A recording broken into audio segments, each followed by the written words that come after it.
This presentation is about stakeholder engagement. Stakeholder engagement is a broad subject, and this e-learning presents the theory, recognizing that there are many real-life challenges that may be difficult to overcome.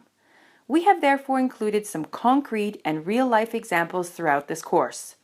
These will not, however, provide a solution to every challenge faced.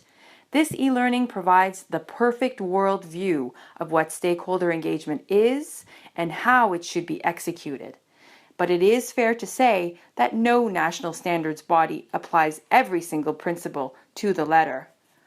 One important logistical point about this e-learning. There will be a few terms and acronyms mentioned throughout the presentation that are secondary to the presentation, but which are important to understand to fully grasp the context of what is explained. In such cases, either a definition or a link to where you can obtain further information will be provided.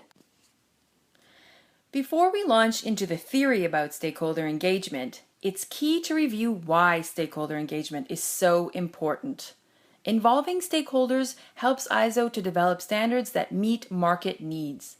This ensures ISO's relevance, competence, and credibility. At the core is the notion that ultimately it will be the stakeholders who use the standards, so the only way to make sure that they meet their needs is by involving them. Hence the statement, by stakeholders, for stakeholders. If there is one thing that we would like you to retain from this e-learning, it is the fact that the ISO system is not concerned with national standards bodies think about standards in development or published. What is key is what stakeholders think of them. A stakeholder can be defined as an interested party. It's basically an individual or a group that has an interest in any decision or activity of an organization. Some of the organizations that could be of interest include industry, professional, and technical associations, consumer and community interest groups, employee representative bodies, government organizations, manufacturers, importers and suppliers, regulatory and controlling bodies, research and academic institutions, union and employee organizations, just to name a few. In some countries, there are lists or almanacs available about various types of organizations. This can be a useful starting point in identifying potentially interested stakeholders. In a survey conducted by the Technical Management Board, many of the national standards bodies responding mentioned that they had stakeholder categories that they use as a type of checklist to ensure that they did not forget any potentially interested stakeholder. As an aside, I'd mention that since September 2012, national standards bodies are required to indicate in the global directory which of the stakeholder categories the experts they nominate to working groups belong. These stakeholder categories are industry and commerce, government, consumers, labor, academic and research bodies, standards applications, and non-governmental organizations. That's not to say that national standards bodies don't have a critical role to play. They are the platform for the pen. They provide the infrastructure needed for developing standards. For example, national standards bodies facilitate and manage standards development, distribute and maintain standards, receive requests for new projects, and of course identify stakeholders and coordinate their input. So the national standards body is involved in many aspects of standardization, many of which have nothing to do with ISO. However, in relation to national standards bodies' contribution to ISO work, the last point is the focus of this e-learning. Before we launch into the theory about stakeholder engagement, we should point out that we used as a basis for this e-learning a guidance that was prepared by the ISO Technical Management Board. For information about the ISO TMB, we would encourage you to go to www.iso.org and search under Technical Management Board. The guidance was prepared in 2010, and it contains principles on stakeholder engagement and provides guidance for their implementation. It was prepared following a survey of over 100 ISO national standards bodies, to which 41 responses were received. It asked national standards bodies to provide information about their policies and practices about stakeholder engagement. This guidance is available on ISO Online at the link provided on the slide. And also available there are a number of links to additional resources that address stakeholder engagement. In particular, we'd highlight the companion website to the TMB guidance, which includes excerpts of NSB policies on the various principles of the TMB guidance document. So now we're ready to launch into stakeholder engagement. There are essentially two cases in which stakeholder engagement comes into play. The first is when you receive a proposal from ISO for a new field of work, or you have identified your national priorities and need to decide in which committees to become engaged. The latter part might be of greater interest to national standards bodies who have recently joined ISO and who are still determining in which ISO committees to become involved. But both of these are lumped into one because in both cases they are new areas to you and you must decide whether you wish to be engaged. The second case is where you are already involved in an ISO committee and you must decide on your level of involvement on a new work item presented in that committee. The process and of course national standards bodies' obligations will differ in both of these cases, but many of the principles for stakeholder engagement will be the same. They will just be applied to slightly different ends. So now let's look at how these cases play out. In case 1, where you have a new field of work or national priorities and you want to decide in which ISO committee to become involved, you should first look at whether you have an existing national structure. In other words, do you have a committee at the national level working on standards in related fields? If yes, you should consult the stakeholders of the committee. If no, you will have to find stakeholders and consult to determine whether there is a national interest in the work. If there is no interest, no participation in the work is warranted. If you have an existing structure and the stakeholders indicate that they are interested, you can use the existing structure as your national mirror committee. This is a committee that reviews the work of the ISO committee in your country. Even if this is the case, however, you may still have to seek additional stakeholders. If you have no national structure and the stakeholders you consulted indicate an interest, then you should form an NMC.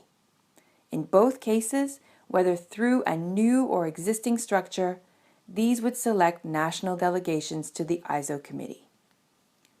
In case 2, you have already indicated that you wish to participate in a committee as a P member. You therefore hold a P membership. The National Mirror Committee should already be established, and any new work item proposal can be run through this NMC.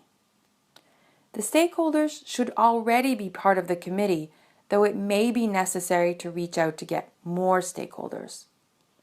Through the stakeholders, they will either disapprove or approve involvement in the work item, in which case you would nominate an expert to participate in the elaboration of the working drafts.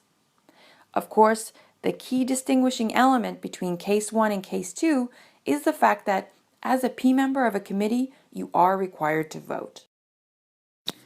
So please keep these two cases, these two possibilities in mind as we discuss the following 4 aspects of stakeholder engagement: identifying and engaging stakeholders, national mirror committees, or NMCs, building national consensus, and participation in ISO committees. As we discuss these 4 aspects, we will show you where they come up in the steps we just discussed in the 2 cases. Now, let's start with identifying and engaging stakeholders. Identifying and engaging stakeholders comes up in the steps highlighted in yellow in the slide. Certainly when you don't have an existing national structure and need input to decide whether or not to get involved in new work, you'll need to identify and engage stakeholders. But even if you have an existing structure, it might be necessary to reach out to other stakeholders if you feel that there is a gap. Similarly, if you are a P member of a committee, in case 2, discussed in the previous slides, you may need to seek out additional stakeholders. So the first step is to identify potential stakeholders. The second one is to provide information on the new project. After, you will use the collected input to decide on participation and develop your national consensus position. But we will get into these later. To find stakeholders, at a minimum, you should look for stakeholders that are most likely to be directly affected by the subject matter of the work in question.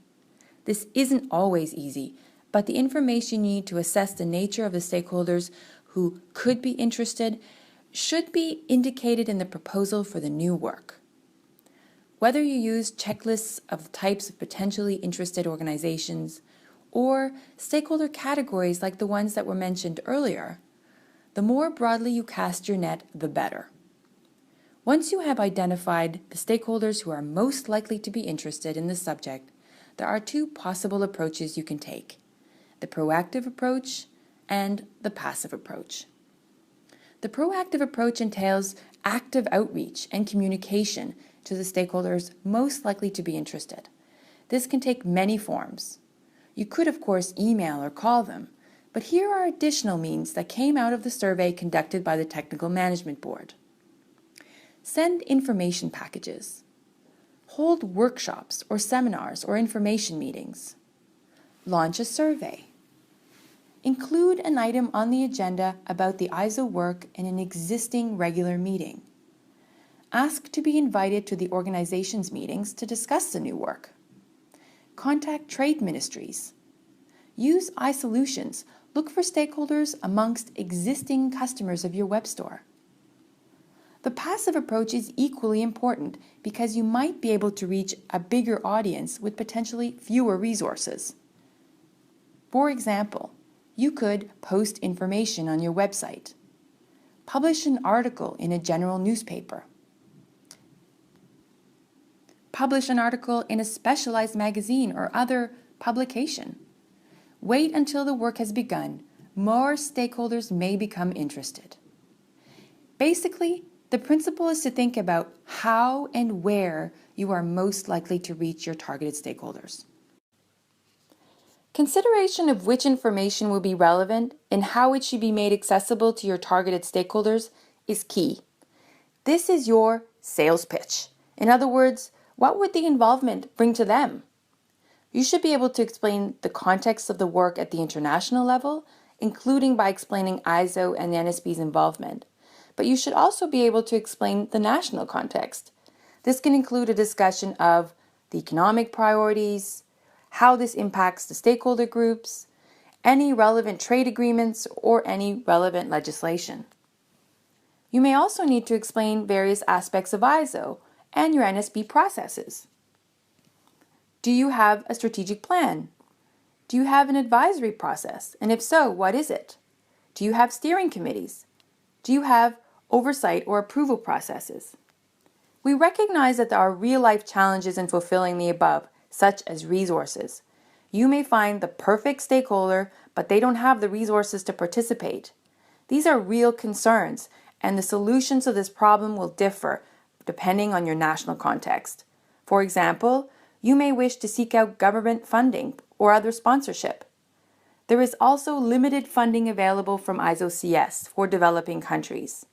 More information on this can be obtained from ISO-CS through your technical program manager. So now that we've seen why stakeholder engagement is important and looked at some of the different ways that you can identify and engage stakeholders, we can move on to discuss this mysterious thing that we call the NMC, or National Mirror Committee. The boxes highlighted here in yellow indicate where the National Mirror Committee is relevant in the process of stakeholder engagement for new work in ISO. But first things first, what is a National Mirror Committee? Put simply, it's just a structure that's established at the national level that brings together all of the different national stakeholders so they can exchange views and discuss the international standardization work. It's important to note that even though ISO calls it an NMC or National Mirror Committee, it can be known by many different names. For example, the American National Standards Institute, ANSI, calls its National Mirror Committees Technical Advisory Groups, or TAGs, and Standards New Zealand calls theirs International Review Groups. So really it doesn't matter what you call it, it's the stakeholder engagement function that's important. And here's a tip for you. If you make the list of members of your National Mirror Committee publicly available, this might trigger interest from other stakeholders to get engaged in the work. For example, if they see that their competitor is part of your National Mirror Committee, they'll want to get involved too. So what is the role of the National Mirror Committee? It's basically to determine the national consensus position based on the input of all of the national stakeholders around the table. Members of the National Mirror Committee are then selected to act as delegates to attend the ISO committee meetings, where they will present and defend the national consensus position that is determined within the NMC. So, how does the National Mirror Committee fit into the overall structure of a national standards body? At ISO, we recognise that our member bodies pursue their standardisation work in a number of different areas. Firstly, they have the national work, for which they usually create national technical committees. These bring together the national stakeholders and experts to develop national standards. They may also do regional standardisation work. For example, the European ISO members may take part in CEN committees, and the American countries may work with the Pan-American Standards Commission, COPANT. The NSB may also participate in the international standards development of the IEC on electrotechnical standards. And last but not least, it participates in the work of ISO. Now, the National Mirror Committee is the body that feeds the national input into the ISO system. The national stakeholders feed their input into the National Mirror Committee. In some cases, these might be the very same stakeholders that take part in a national committee. And in fact, if there is already a national committee that works on the same topic as the ISO committee, then the national committee can simply act as the National Mirror Committee. There is no need to have two separate structures. The National Mirror Committee then feeds its input, which is the national consensus position, into the ISO Technical Committee, and this is where all the different members present their national positions and work towards forming an international consensus, which is then reflected in the international standard. Before you go ahead and set up your National Mirror Committee, however, it is a very good idea to define a clear set of rules and procedures for how the committee will function. These procedures should include things such as how the committee is formed, how decisions within the committee are made, how the committee is funded and what resources are available to it, as well as procedures for appeals and dispute resolution. For the purposes of transparency, these procedures should also be made publicly available, for example, by posting them on the NSB website. The composition of the National Mirror Committee is another very important consideration. Not only should the NSB try to identify all relevant stakeholders, but it must ensure that every National Mirror Committee member has equal participation rights and that all stakeholder categories are represented without any one stakeholder or one category of stakeholders being dominant within the committee. In order to check if the composition of your Mirror Committee is truly representative, it is a good idea to look back at the different stakeholder categories we saw earlier and ask yourself, is each one represented? And don't forget that you might have to go out and look for more stakeholders. It is not just the stakeholders that declare their own interests that are important.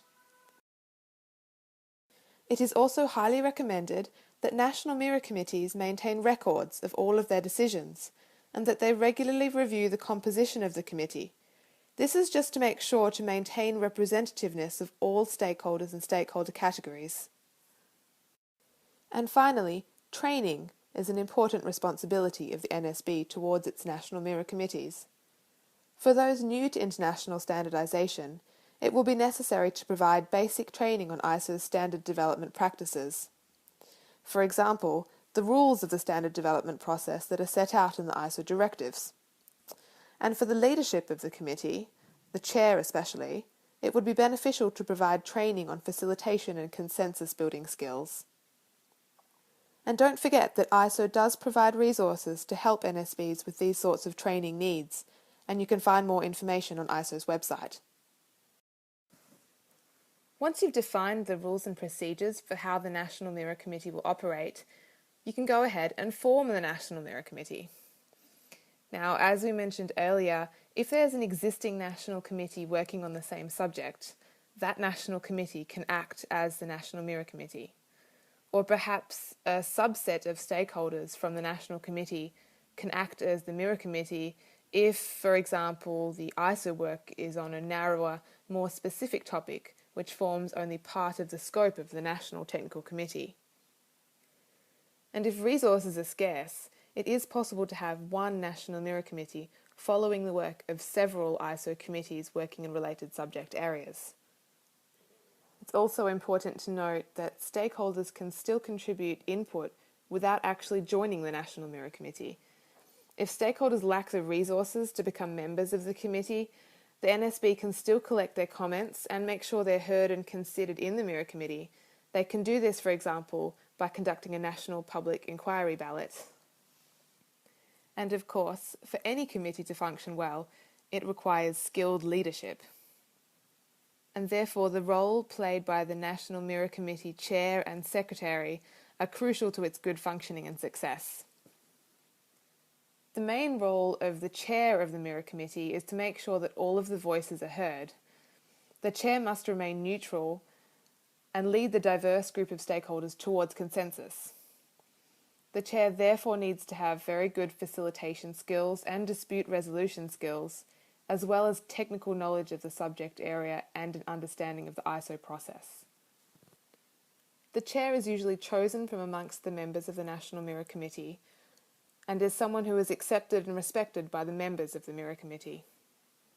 As for the Secretary is usually a member of the NSB staff, and his or her main role is to ensure good project management.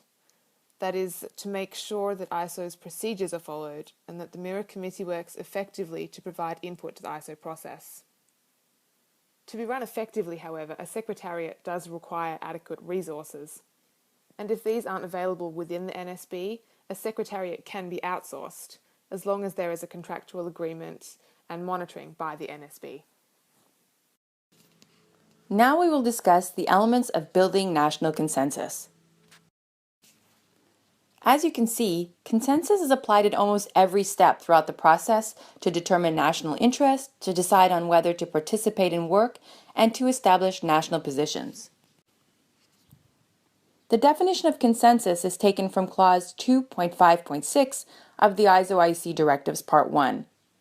It reads, "General agreement characterized by the absence of sustained opposition to substantial issues by an important part of the concerned interests, and by a process that involves seeking to take into account the views of all parties concerned and to reconcile any conflicting arguments. Consensus need not apply unanimity."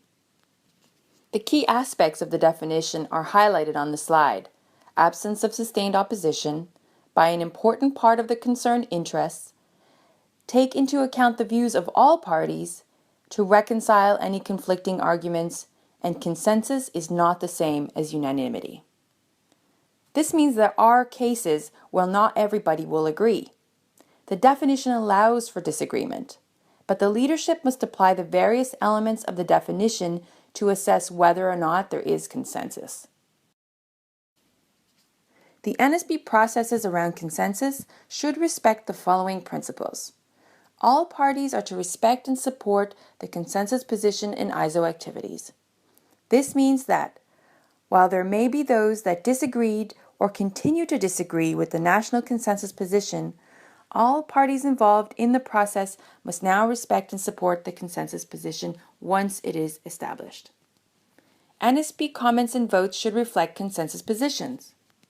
This means that all positions taken by the NSB, including the comments submitted, should reflect the national position. NSBs should vote to abstain where there is no consensus position. Abstention is a perfectly legitimate position for an NSB to have. Both when considering new fields, when voting is not mandatory, and when the NSB has a P membership in a committee, that is to say, where the NSB is required to vote. At all stages throughout the process, the leadership must hear arguments for and against different positions, try to resolve all differences as early as possible in the process. Some mechanism should be in place for addressing disagreement within the NMC, which is important if there is a continuous disagreement from stakeholders. Some NSBs have a formal mechanism in place. The TMB recommends that this be done and that the formal mechanism be made publicly available. The TMB survey conducted revealed this as one of the best practices. So we've now seen how to identify stakeholders and form them into a National Mirror Committee where they work together to build the national consensus position. The next step is to present this national consensus position at the international level by participating in an ISO committee. We will now look at how participation in ISO committees works, firstly at the technical committee level, involving the selection of a delegation, and then at the working group level, involving the selection of experts.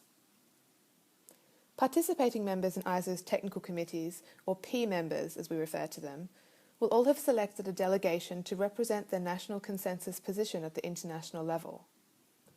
So, how do you go about selecting this delegation? Members of the delegation that you send to the ISO committee should be selected from amongst the members of the National Mirror Committee via a formal selection process. This selection process should be included in the procedures for National Mirror Committees, as we discussed earlier. Key selection criteria for members of the delegation include things such as their technical knowledge and expertise in the subject area, their active participation in the Mirror Committee, for example, attendance at all of the meetings and voting on ballots, and also their awareness of the national position and understanding of how it was reached. The NSB should do its best to ensure that the delegates have sufficient time, resources, and English language skills to fulfill the task of participation in the ISO committee. And here's a useful tip for when you select your delegates. Just as when you are selecting the members of your National Mirror Committee, it's a very good idea to form a delegation from a variety of represented stakeholder groups in the Mirror Committee, as opposed to only delegates who represent one stakeholder or one stakeholder group. For example, if you have 3 delegates in your delegation, you might have one from industry and commerce, one from government, and one from a consumer organisation. This will be preferable to having all 3 come from industry and commerce. Once the delegation has been selected, they will need some guidance in order to prepare them for participation in the ISO committee meeting. Firstly, delegates need to know about the ISO standards development process in order to follow what will be happening at the meeting. Therefore, it will be very useful if the NSB could provide basic training on ISO procedures. Before they leave for the meeting, the NSB should also ensure that its delegates have access to all relevant documents and that they have been fully briefed on the national position, including the degree of flexibility of the national position around which they can negotiate at the meeting. For example, if there is new or unexpected business raised at the meeting, the NSB could instruct its delegates to defer the decision at the meeting to allow for national consultation. Protocol in ISO meetings includes the fact that there must always be a head of delegation. This is the person who is a spokesman for the entire delegation and who presents the national consensus position. This is just so that we can avoid multiple people from the same delegation potentially presenting slightly different views and confusing the process. The NSB can also give its delegates guidance on communication. For example, the delegation should be encouraged to give regular progress reports to the NSB while the meeting is in progress, and once they return, they should give a debriefing to the whole National Mirror Committee so that all of the stakeholders are aware of the discussions and outcomes of the ISO meeting. So we've just seen how the national delegations of P members function at this level here.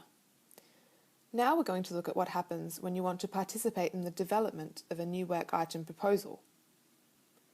When it comes to approving new work items in the committee, if your National Mirror Committee approves of the work and wants to participate, you will have to nominate one or more experts who will be members of the working group that will develop the document or standard. Now, the distinction between delegates and experts can be a bit confusing at first, so we're quickly going to go over the major differences. On the one hand, the NSB must elect a delegation to represent it in the ISO Technical Committee. The selected delegates come from the National Mirror Committee and represent its views. That is, they present and defend the national consensus position in the ISO TC.